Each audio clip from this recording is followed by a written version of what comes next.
Hi, everybody. It's Debbie Happy Cohen here again with another joy-based living video.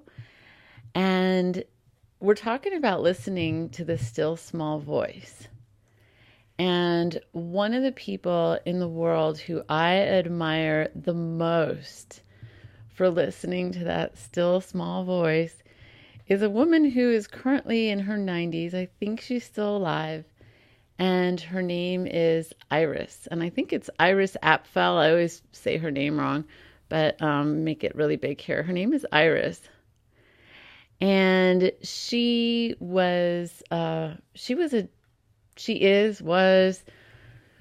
like a decorator for the White House and a designer. And she did that for many years, for all of her life with her husband. And the thing I love about her is that she brings her own unique perspective to everything. So, and she doesn't judge anybody for how they dress or how they are. So she'll wear like 5 necklaces and they're all clinking and clanking. And so she clinks and clanks everywhere she goes and she sounds like a musical instrument. And she's just personally delighted by her own experience. She likes going to Harlem to go shopping for accessories and jewelry rather than going to like the Upper East Side because she calls the Upper East Side conformity.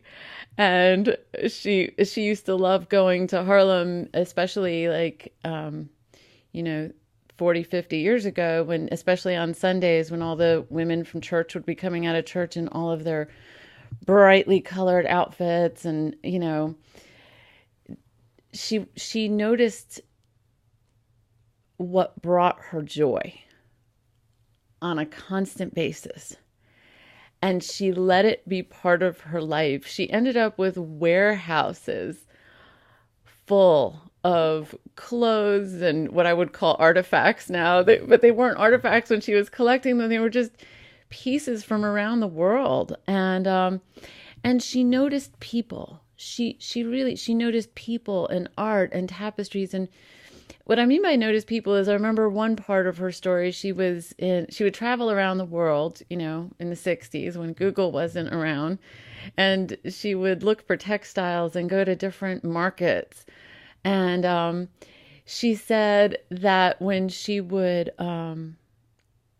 bargain with somebody, some person in a third world country who was at the market selling their silk, fabrics, she said, if I didn't bargain with them, it would actually be insulting to them because they would feel like, oh, they should have charged me a lot more.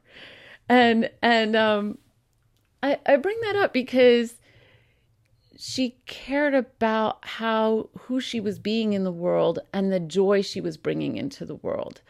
What's interesting, I was talking with a friend yesterday about how, in her work, she chooses not to bring up politics and things like that because it could affect the work, how people perceive her in the community. I think a lot of people are facing that right now.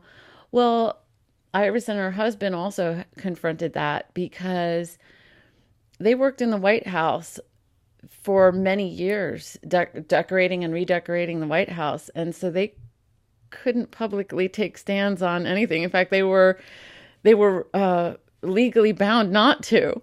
And why that meant something to me is you don't have to take a verbal political stand or take any kind of divisive stand in order to bring who you are and your authenticity and your joy into the world. What she did took a tremendous amount of courage. She was way ahead of her time. And to be able to share your opinion and your perspective and start from nothing and consider your own inner voice, that important. That's what I'm promoting here on this channel. And I want to ask you as a viewer, is there something that your still small voice is calling you forward and toward? Does it sound like a whisper? Does it sound like a whistle? Does it sound like a loud honking thing? Like, come on, get on the stick already. Which sometimes it can, usually the still small voice isn't that loud, but sometimes, like I know for me, it took me a while to write my first book, and it had just become like this, come on already, just do it. And then I ended up writing it in like 10 days. So sometimes it takes a while to listen to that still small voice. But I think the more messages like this that come out there, and the more we have friends who surround us that want us to honor that voice, the more we're going to do it. And the more we do it, the more joy we're going to have, and the more joy we're going to bring to the world.